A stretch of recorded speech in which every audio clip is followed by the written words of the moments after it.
Hey everybody, welcome to another episode of Beers with Chad. I'm just back from a 4-day golf trip to Pebble Beach. And as I look back, golf has always kind of been a part of my life.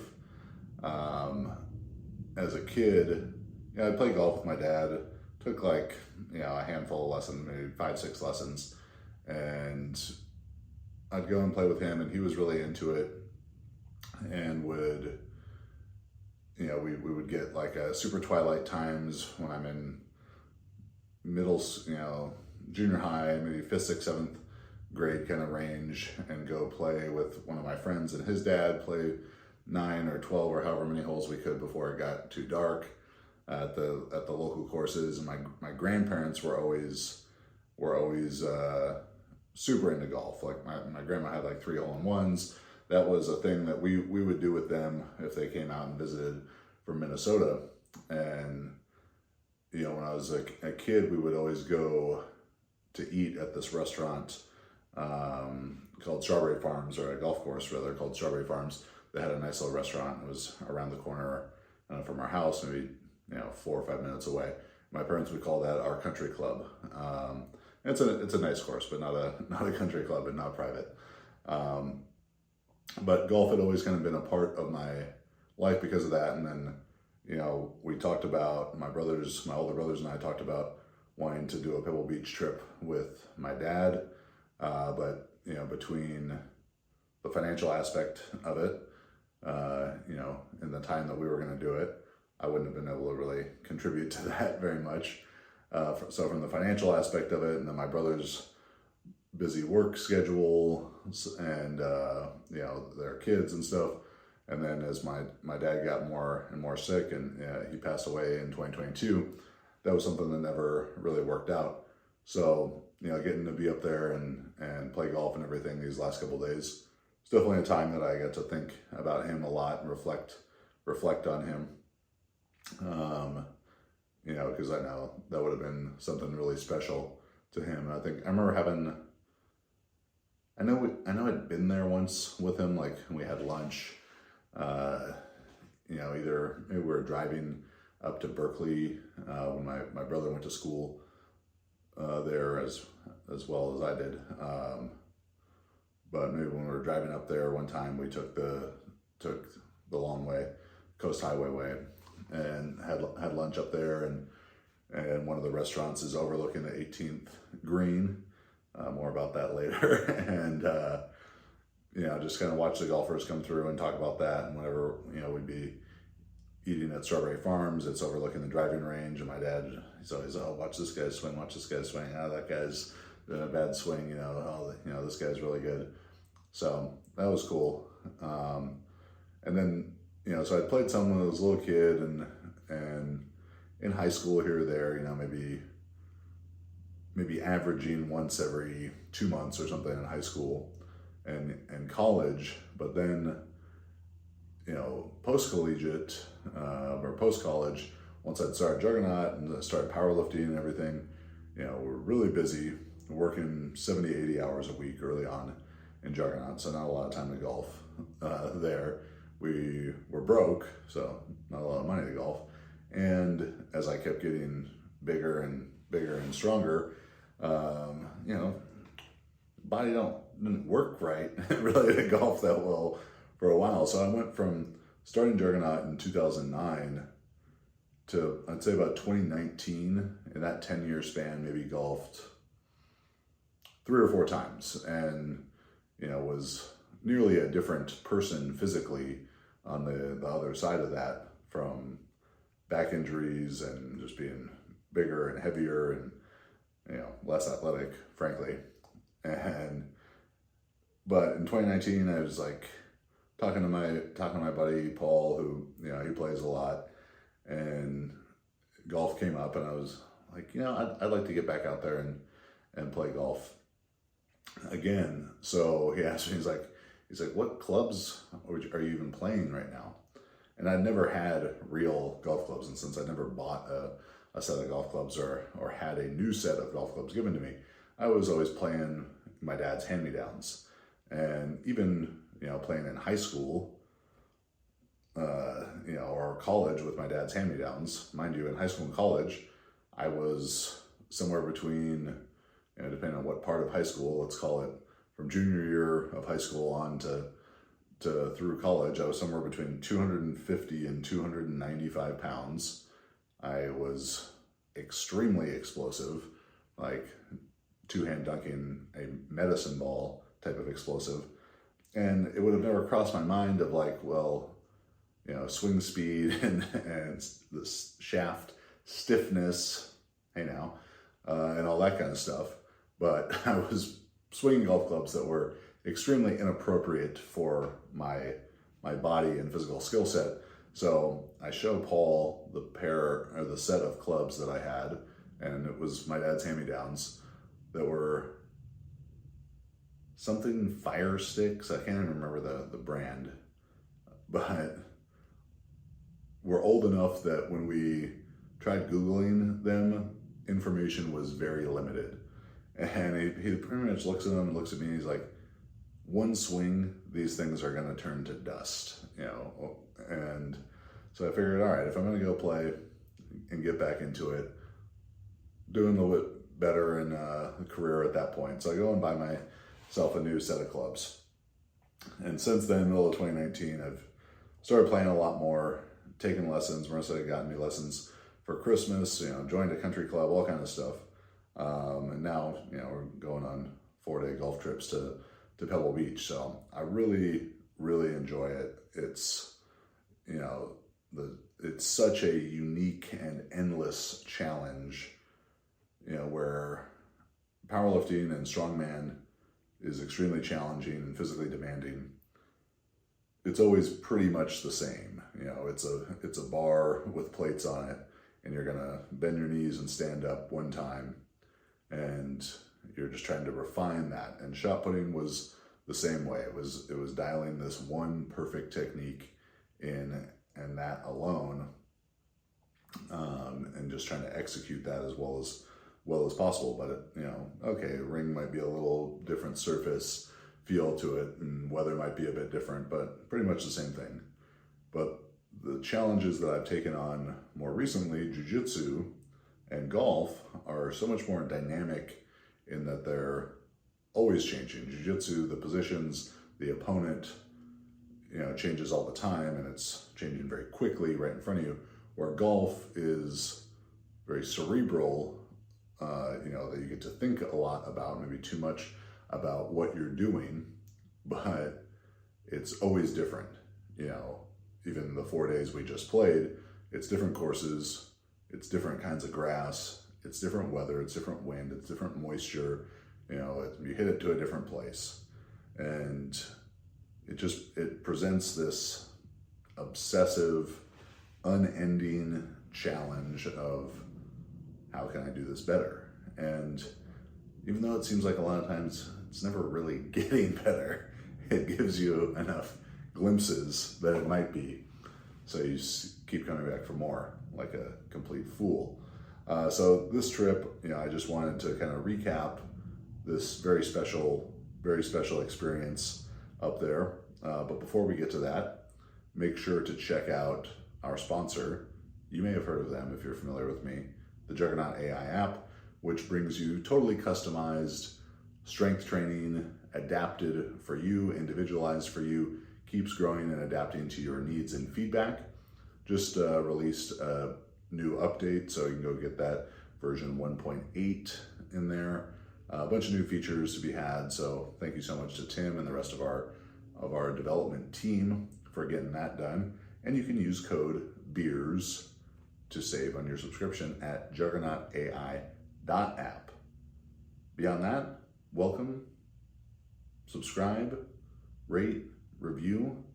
This is a podcast about the stuff I like, and in this cup is coffee, because the other thing about a 4-day golf trip to Pebble Beach with your buddies and 300 other country club golfers is that there was a shitload of drinking, and that's the last thing that I need to be doing again today. So, to my iced coffee cup in here, to you fine folks out there, cheers.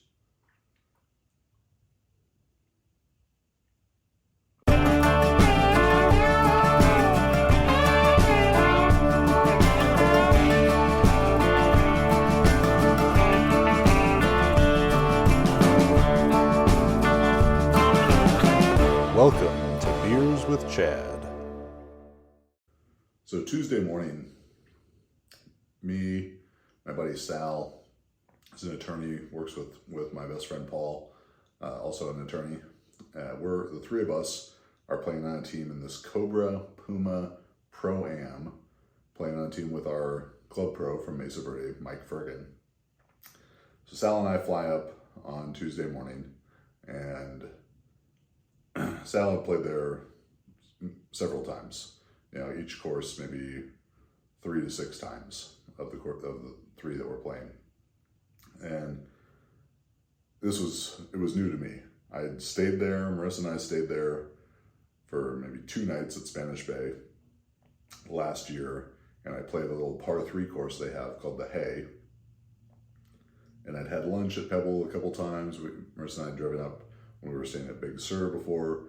We'd stayed in an Airbnb off 17 Mile back in like 2016 or 17 over Valentine's Day weekend. And I didn't realize at the time, because I wasn't really following golf or playing, that weekend that we were there, because we had done a lifting seminar up in Santa Cruz and drove down to Pebble Beach, that it was Pebble Beach Pro-Am weekend. So the place was packed.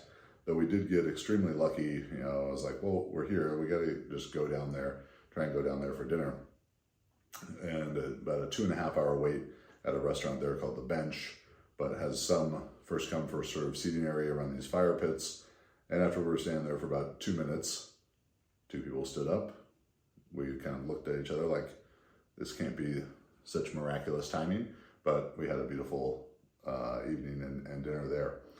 But this is going to be my first golf experience. So I'm telling Sal, I was like, the only thing I want out of this weekend, you know, besides having fun with my buddies and all that, is even if I play shitty, which there's always a strong possibility of that. I'm a 12.2 index going into this trip, maybe a little bit higher coming out of it. But I tell Sal, all I want is a moment of greatness on an iconic Pebble Beach hole. Is that too much to ask? You know, whether that's the kind of most famous stretch there is 6, 7, and 8, and number 18. Those are the ones you see on highlights and just famous golf moments. Number 7, real short downhill par 3 out onto a little peninsula, and the Pacific Ocean in the background. You can hear Jim Nance's voice in your ear as you line up. And all I wanted was just a moment at one of those. So we're staying at Spanish Bay, which is part of Pebble Beach Resort's properties. It's, you know, Google images it because it's an incredible place. So you're on the Monterey Peninsula, and the 17-mile drive is a road, 17 miles long, I believe, that is through like redwood and cypress forests onto these rocky, you know, very just dramatic coastline of Central California. And yeah, I've lived in Southern California basically my whole life, and we have great beaches here. But as you drive north along the coast in California, you go through these places like Big Sur, Carmel, Monterey, Santa Cruz, that it's rocks and, you know, rock formations out in the water and these cliffs, and it's just extremely dramatic looking, and it's so interesting, these windswept cypress trees, and it's really gorgeous. You know, so that first night we're sitting there, dusk, sun setting over the water. There's a bagpiper that comes and plays at Spanish Bay, which is this rolling hills links style course, and you feel like you're in, you know, Scotland or Ireland, and, you know, out there drinking Basil Hayden's while this is happening. And you know, it was very easy to say at that moment, life is good. and it is good. And that was a great moment, and something that I was, will cherish. So the first day we're playing at Spanish Bay, and it's a cold, rainy morning. That's the one thing about that area. As beautiful as it is, I guess it would be unfair if they had the most beautiful scenery and the best weather to go along with it. But, middle of February, not uncommon that it's going to be rainy up there, fairly cold, windy, but it all, adds to the drama. So it's this kind of drizzly morning, and we're out on the putting green, chipping green, and the Spanish Bay doesn't have a driving range. We could have taken a shuttle to one of the other courses and used their driving range to warm up, but Paul, Sal, and I did not. We enjoyed our breakfast and then got out for some warm up before getting this first round started. And the guy we're playing with, Mike Fergan, great golfer, professional golfer, PGA pro, teaching pro at Mesa Verde. He's played in tour events, and really, really excellent golfer.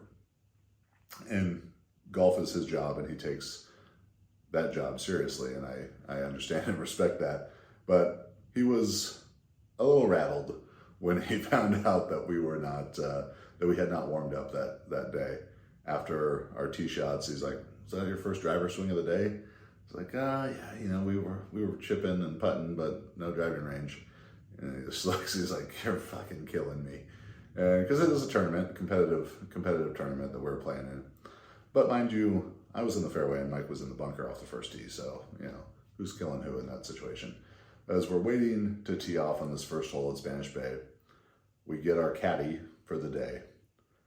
And our caddy is a gentleman named Bogey, nicknamed. I'm assuming that was not his given name. And I don't, it seemed like kind of a bad omen to have a caddy named Bogey for this round. And Bogey was a character. Bogey definitely was ordered at least one screwdriver when we were on the course. Ripping darts, character, because he was on the job there. So that first day was just this rainy for the first couple holes, beautiful and sunny for the middle, 8 or 9 holes. And then as we kind of got back out of the forest, back towards the ocean for the last few holes, it was really windy, like 10 to 20 mile an hour sustained winds, 30 plus gusts, which made golf interesting. And Bogey, there was definitely a moment where I thought that Mike was going to fight Bogey. Third hole, it was kind of dog leg left and sort of hard to see from the tee box what's going on with the hole, and we're looking at the course maps and everything. But Bogey asked me, he's like, you could play this anywhere between 170 and 250. He's like, so what do you feel most comfortable hitting? And I said, well, I hit driver off the tee most often. Like, that's what I feel the most confident with. And he's like, all right, hit driver. And as I pull a driver from the bag, and Mike's, whoa, what are you doing? Do not hit driver. You just got to put it in play. And I was like, he told me that I could hit driver, like, what, and so I line up and kind of got Bogey in one ear and Mike in the other, maybe a devil and an angel on the shoulders there. And he tells me, he's like, aim at the left side of the beach house off in the distance, which I intended to do. It started at the left side of the beach house, maybe even a bit more left, and then curved right. Some may call it a slice. I like to call it a power fade. Well, really, if you plan for it to happen, it's a fade. If you didn't, it's a slice. So it was a slice, and it was out of bounds. Because the rough there, between the having it ready for the tournament play 3 weeks ago, where they're letting the stuff grow long anyways to make it hard for the guys who need it to be hard. And then it being so rainy the last couple of weeks up there, they haven't been able to cut it at all. It was really long, like 6 to 8 inches long, kind of rough. And yeah, so I lost it. And I think pretty shortly after that, Mike was ready to fight Bogey for giving me that advice. But the first day, the guy shot a 93. Had a couple good moments, but more bad ones. It was a tough course, and it kicked my butt. But next day, day 2, we're at Spyglass Hill, and the way that this tournament is it's 3 days: Spanish Bay, Spyglass Hill, Pebble Beach. Other teams win in different orders, and then the top third of the teams were supposed to play a 4th round at Pebble Beach, middle third at Spyglass, bottom third at Spanish Bay. So Spyglass Hill, they play that as part of the AT&T, the PGA tournament that they have there. And it's got a couple holes down by the water and mostly kind of through the forest. And to me, standing on it and having watched, the Masters on TV, it has similar feel to that. Tree-lined, both sides, hilly, but really beautiful place. And I've been playing PGA 2K, 2K23 to get ready for this, because they have Pebble and they have Spyglass on there, and Spanish Bay actually, but more Pebble and Spyglass as like official courses on there. So I was like, all right, I'm going to change it to the tees that we are going to be playing, a little bit more forward than the pro tees, which would be like the normal setting on the game. And real version of me can't hit it quite as far as avatar version of me in the game, though we do look very similar. I've got a good bald avatar on there. But I'd been playing it over and over and over. I had notes on my phone about like, okay, this seems like the best place to hit it on this all this stuff. So I was trying to ready myself, because I was the worst golfer, the highest handicap in our group. I'm, like I said, a 12, mid-12s. Paul and Sal are both in the 7.5 to 8 range, and then Mike is a plus handicap, a better than scratch golfer. So I know I can't be letting the team down. So I know in the first hole at Spyglass Hill, it's this big downhill dogleg left, and if you can carry it 250 or 260 on a draw, you can catch the hill and maybe get it, going out to 290, 300. If it's a little bit drier conditions and firmer fairway than what we were dealing with from all the rain. But I've got this shot shape in my mind, and I'm on the driving range before we made sure to warm up this day. And I'm trying to hit high draw. And I was like, okay, I'm hitting some high draws here. I'm ready to make it happen. And get on number 1, and, in expectations versus reality, hit just a straight ball, maybe a little bit of right leaking into the rough, but I saw it beforehand. And Spyglass was a fun, hard course, supposed to be the hardest of the 3 courses there. They had the 4th hole there has what they said is the smallest green in the world, about 6 yards wide by 66 yards long and undulating, and just kind of a crazy green. It was almost shaped like a bacon strip, with those curves and undulations to it. So I'm on that green, and I pin right in the middle of it, and I landed on the front, and our caddy, not bogey this time, really good caddy, a guy named Nick. He tells me, it's like, from where you are, so you could hit it left and make it. You can hit it down the middle and make it. You could hit it right and make it. So I'm looking at this like 50-foot birdie putt, and we talk about the strategy, because if you go kind of past the midline of this hole where the green was, maybe 4 or 5 feet past where the hole was on this green, it's gonna roll 20 yards farther. So, a bit of a touchy, scary putt. So we decide on this strategy, and I hit it left. And for this 50-foot putt, he's like, maybe you need to actually hit it like it's about 9 feet. So less than 20% of the way. So I hit this little soft putt up a little hill, way left of the hole. And it comes down the hill over to the right of the green, and up another berm and down back towards the middle of the green. And it's like, oh my God, it's about to go in. This is about to go in. It's going to be the craziest putt ever. And ended up missing the birdie putt, about that far off the edge, but made the par. So, just a crazy setup course and really tough. And if we didn't have a caddy, I for one would have been screwed. But that putt, I'm feeling confident. I'd made had a birdie putt lip out on the hole before as well. I was like, all right, here we go. Get to number 6, all uphill par 4, great drive, great approach shot. Your boy drains the birdie putt, maybe like 6-footer for birdie, puts it in. Only guy make birdie on the hole. Mike made a par. I think the other guys were bogeys.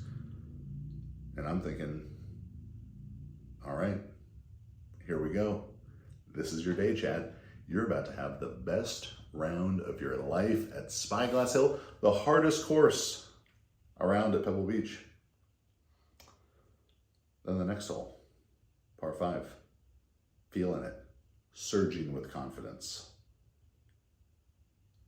Cold top it off the tee, make an 8. Hurts.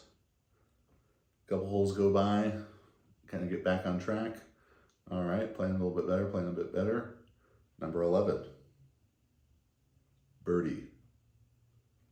You're back on track, back to the best round of your life. Next hole, hit it in the water. Make a triple. So that was a bit of a theme of the week, is I would do something good and then disaster would strike, which I'm not quite sure how to sort that out, but I'm working on it.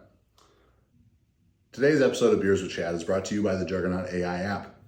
If you are looking to get totally customized, individualized, adaptive powerlifting and strength training for you, the smartest program for you, today's episode of Beers with Chad is brought to you by the Juggernaut AI app. If you want the smartest program for you, fully customized, adapts to your feedback, grows as you grow as a lifter, visit juggernautai.app and use code BEERS to save on your monthly subscription. Finally, day 3, we're at Pebble Beach finally for our 3rd round. Standing on the first tee on one of the most famous courses in the world. I've got my group, our caddy, another caddy for this day. Another group from our club is behind us, so they're waiting there for us to tee off. Staff from the tournament is there on the first tee. Other golfers, it's kind of in the middle of the main Pebble Beach area. There are people around. Feeling a lot of nervousness, but hit a great drive. I was like, all right, maybe this is your day. And hit it close, almost make a birdie. But all I'm wanting on this day at Pebble Beach is my moment.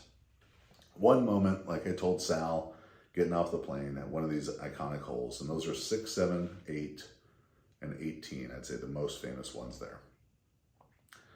So I'm playing well at the start, par to start. 2 very good looks at birdie. The thoughts begin to enter my mind again. This, not yesterday at Spyglass, where you made birdies and then fucked it up, but today at Pebble Beach, when your team needs you the most. Buddy Paul was sick. Unfortunately, he got the flu on the trip, so he was playing, very under the weather that day at Pebble Beach. Sal wasn't starting off too hot, so with my par start, it's like, all right, it's you and Mike. Put the team on your back. This is the time. And we get to number 6, and I'm feeling confident because I'm playing well so far. And I hit a great drive. And then I hit the second ball into the ocean. Then we get to number 7, the most famous hole in all of golf. And I watch Sal hit the green. And I watch Paul hit the green. And I see Mike hit the green. And then I put it in the bunker left. But I don't mind the sand. Marissa thinks that's where I do my best work. She's like, those tricky ones out of the sand, you're good at those. I always appreciate the votes of confidence from her. But I have those words from Marissa in my mind as I see my 3 friends on the green.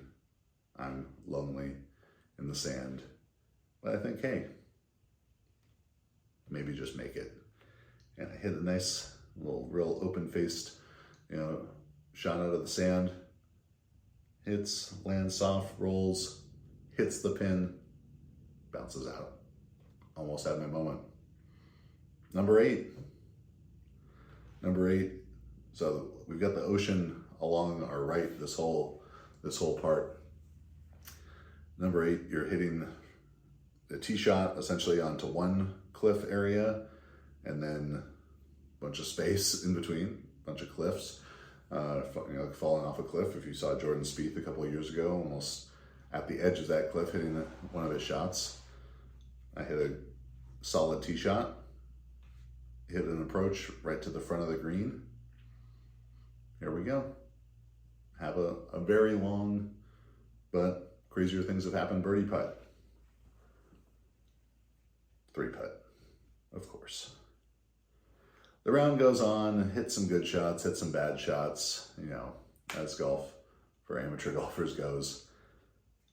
Number 17, another very famous hole, little par 3 going out to the water. Key, clutch moments of the tournament are going to be happening at that point in the round.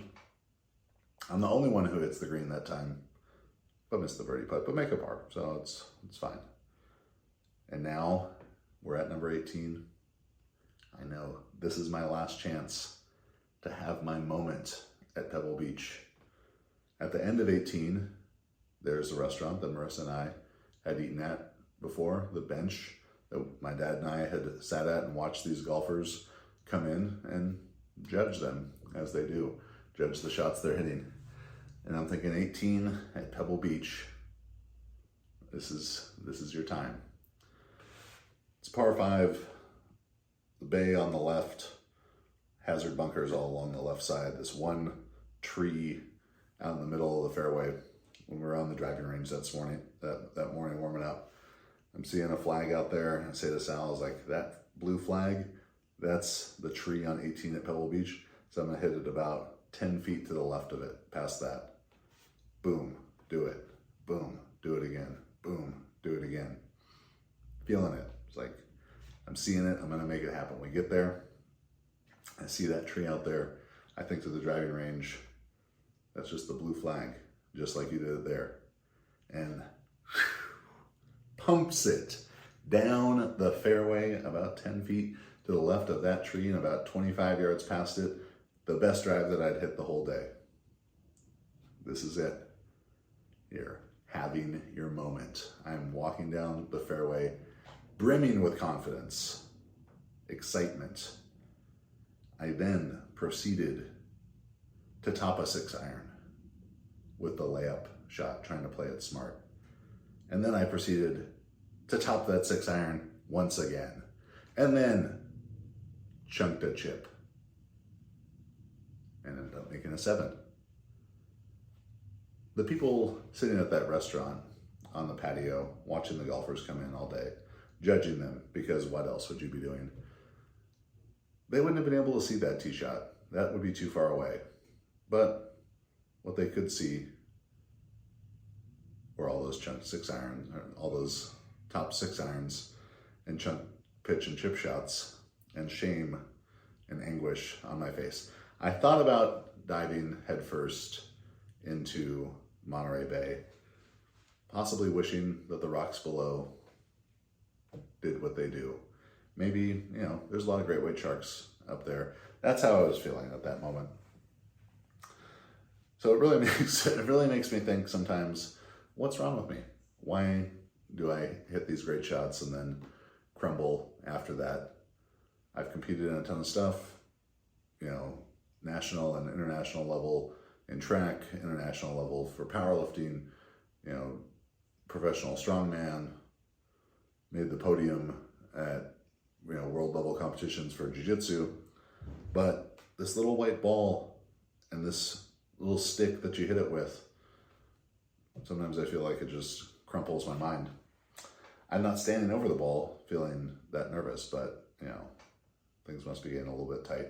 So we end up not making Pebble Beach for the last round, which we looked like there was 50 teams in the tournament. So we need to be in the top third, which would be 16 or 17. And it appeared that we were tied for 17th, but we did not make it, though there was some confusion and a little bit of lack of clarity on that. So we play Spyglass again. We're thinking the whole day it's going to pour rain. It looks like it was going to be raining from 6 a.m. on that day. Paul's out with the flu. We're kind of just waiting for this torrential downpour, which ends up not coming until 18. And I play, for sure, my best round of the week. Shot at 88 there at Spyglass.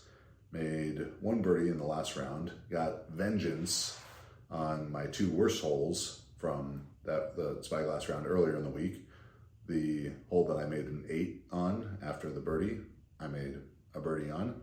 And then there was another par 5 later on after I made my second birdie of the Thursday round that I made a 9 on. I hit it in the water twice into a lake, a lake at the green side. And I had about a 6-footer for birdie on that hole, missed it, but ended up making a par. So I felt vindicated. I once again felt like you, Chad Wesley Smith, are right there to becoming a good golfer. Good in the relative sense, not like a good professional golfer, but like a guy who, when you're going to golf and your friends ask, hey, how's this guy? Is he a good player? You'd be like, oh yeah, he's good. That's all I want out of golf. I know I'm not going to be great at it, but played pretty good. Five legitimate birdie looks yesterday in yesterday's round. Was pumping driver all day, hitting draws on command, high draw, low draw, hitting fades. That's not a slice, but they're on purpose. Shaping my shots, only hit one bad drive all day. That was on number 17. That was really because I had to pee so bad, and there's all these beautiful houses there, and I didn't want to pee in some $10 million mansion's front yard. So I was kind of like doing the piss my pants dance, standing on the 17th tee box and just hit a terrible shot, and then snuck off in the woods, relieved myself, and on 18 was back to hitting fantastic driver as the rain really started to come down on 18.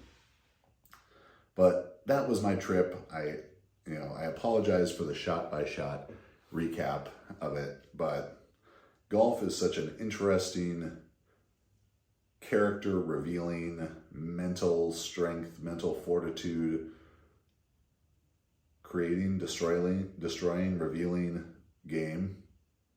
And I really enjoy it, and really enjoyed this time with my friends. If you get the opportunity to go up there, obviously go there, do it. If you don't play golf, just go up there and go on hikes and look at it because it's beautiful.